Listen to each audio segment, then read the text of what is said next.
So if you've been telling yourself that you're now too old and your metabolism has slowed down, then keep watching because I'm going to tell you why those things are not true, what's actually holding you back, the 5 things you need to focus on in order to get back in shape after 40, and if you stick around to the end, I'll show you what happens when my client Rod implemented these consistently for 6 months. And if you're sat there wondering who I am and why you should listen to me, my name's Dan, and for over 20 years I've been helping business owners and entrepreneurs rebuild their body, unlock their energy, and systematize their health. And as well as having helped hundreds of clients do this, I'm also 43, a business owner, and the father to 3 young children who do not want to sleep after daylight savings. So let's get into this. Getting into our 40s is a strange time for many of us. On one hand, you've built a successful career and maybe you've started a family. But on the other, this is usually the time when health issues begin to arise and you start to no longer recognize the person you see in the mirror. So before we get into the pillars, we need to understand why the approaches we've been using aren't working for us anymore.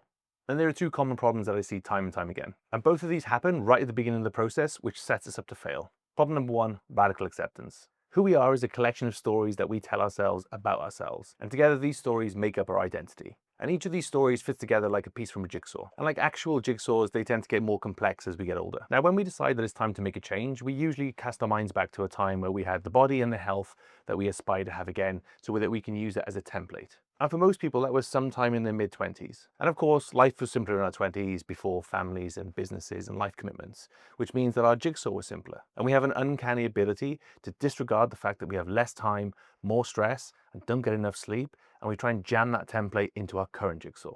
We train harder than we're prepared for, we diet more extremely than our bodies can handle, and we commit to more than our schedule allows. And of course, you fail because you were always going to. And we never stop to question whether we need to change the approach, and instead, we just tell ourselves things like, well, we're too old, and my metabolism has slowed, and so the story never changes. And the other issue that happens right at the outset is knowing what to focus on. The list of things you need to do in order to live a long, healthy life gets longer by the day. And so knowing where to start just becomes more and more confusing. Should you focus on fat loss? Should you focus on muscle building? Should you focus on strength? Or maybe even getting fitter? But this one is really simple. For 90% of you, you're going to focus on fat loss. Getting lean is going to be your biggest bang for your buck. It's going to improve all of your health markers, increase your energy, and give you back some of that swagger and confidence, which is a really underrated factor. It's also why phase 1 of my coaching program is called Lean for Life.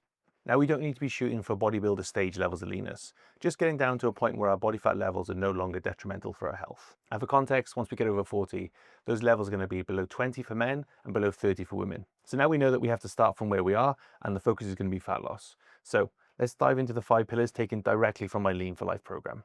Pillar number 1, nutrition. Fat loss is all about calorie balance and being in the calorie deficit. And that means that we're burning more calories than we're taking in. Now, body fat is essentially stored energy. So when we have less calories coming in than we need, the body makes up the deficit from that energy stores. It's a bit like if you have a business and you have savings, and once your income begins to drop, you tap into those savings to make up the shortfall. Okay, so that means that calories are king, but the things that we eat also play a part. We want to focus on a diet that's primarily made up of whole food sources. And obviously within that, there's going to be protein, fats, and carbs. Now, of those 3, protein is the only one that can influence the outcome of the fat loss phase. Because muscle is very expensive metabolically. And so when you're in a calorie deficit, i.e. your business doesn't have enough money coming in, your body's going to look for ways to balance the books. And an easy way for it to do that is by getting rid of some muscle. And that increases the chances of you finishing your fat loss phase and not liking what you see back in the mirror. But we can minimize the chances of that happening by increasing the amount of protein we have and strength training. But when it comes to fats and carbs, generally you'll have your own individual preference, and whether that's eating a little bit more fat in your diet or a little bit more carbs, providing you stay under your calorie cap, you're going to be good. And pillar 2 we've already mentioned is strength training. After over 20 years of coaching, I can tell you the unfortunate truth is that we carry a little bit more body fat and a little bit more muscle than we think we do. And so to ensure that we finish our fat loss phase and we hold on to as much mass as we can, we want to make sure that we're strength training. Strength training sends a really strong signal to the body to say, hey, we're using these tissues, we can't afford to get rid of them, and that increases the chances of your body tapping into its body fat stores. Now, you don't need to be spending 5 to 6 days in the gym. 3 full body sessions, working up to 45 to 60 minutes at a time is more than enough. And the great thing about strength training versus other forms of exercise is that I find it doesn't typically spike your appetite or hunger levels in the way something like high intensity or HIIT does. Which leads us nicely into pillar 3, which is steps.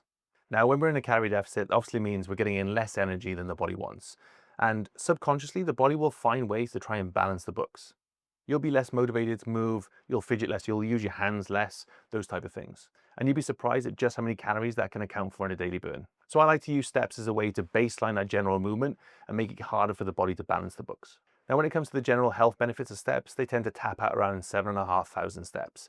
But when it comes to fat loss, I find the sweet spot is somewhere between 10 and 12,000. Steps are also a low stress way of getting some movement in, and you can do it outside, which has multiple mental health benefits. And speaking of mental health, that's where pillar 4 comes in, our sleep. So you want to be aiming for somewhere between 7 to 8 hours of sleep a night. Now, yes, that might mean you need to adjust your schedule a little bit, but it's worth it. When you sleep, that's when all of your repair and recovery processes take place, and you can literally sleep yourself lean. And we also want to take steps to make sure that we're not sabotaging ourselves when it comes to sleep. We want to make sure that phones and TVs and laptops are off at least an hour before bed, avoid caffeine 8 to 10 hours before bed, and try to eat 2 to 3 hours before bed. And finally, pillar 5, stress management. Getting lean is a process of managing stress. Dieting is a stress, training is a stress. And although we perceive them to be good stresses, there's still a stress on the body regardless. And since we're survival machines, actually restricting the amount of food that we have in has a huge impact on the body. And so if you can find ways to decompress in other areas of your life, that's going to hugely increase the chances of your fat loss phase being successful. And a great example of this is clients lose weight all the time when they go on holiday. Now, I get that you might be thinking this is all too simple. You may have heard it before. I mean, I get that all the time. But here's the thing, simple is good because life will add the complexity to it. And to show you just how powerful these pillars are, I want to show you what happened when Rod consistently implemented these for 6 months. Now, Rod is an entrepreneur in the hospitality sector. He's very successful, but he's also very stressed by trying to juggle life and family. And takeaways and beers had become his coping mechanism of choice. But that was all beginning to take its toll, and shortly after having his second child, Rod stepped on the scales only to see the 280-pound number looking back at him. He knew he had to make a change, but there was a problem. It was November, one of the busiest times of the year for someone working in the hospitality sector. And when I first spoke to him, he just joined a gym, bought an ice bath, which he was doing every day, and he started keto, which is when I knew he was screwed. Because he was trying to do what most people do, which is to fit his life into another system, instead of finding a system that fitted into his life.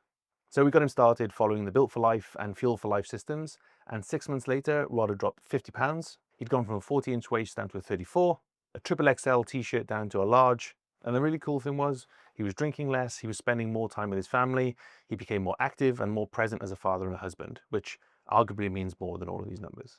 And if you'd like to get started with your own weight loss journey, then the first step is to discover what your fitness personality type is. And you can do that by clicking on the link in the description below. And that's it from me. I'll see you in the next one. Hi, it's Dan. If you're enjoying this video, I really appreciate if you just took a moment to hit that like and subscribe button. It really helps a new channel like mine out. Thank you.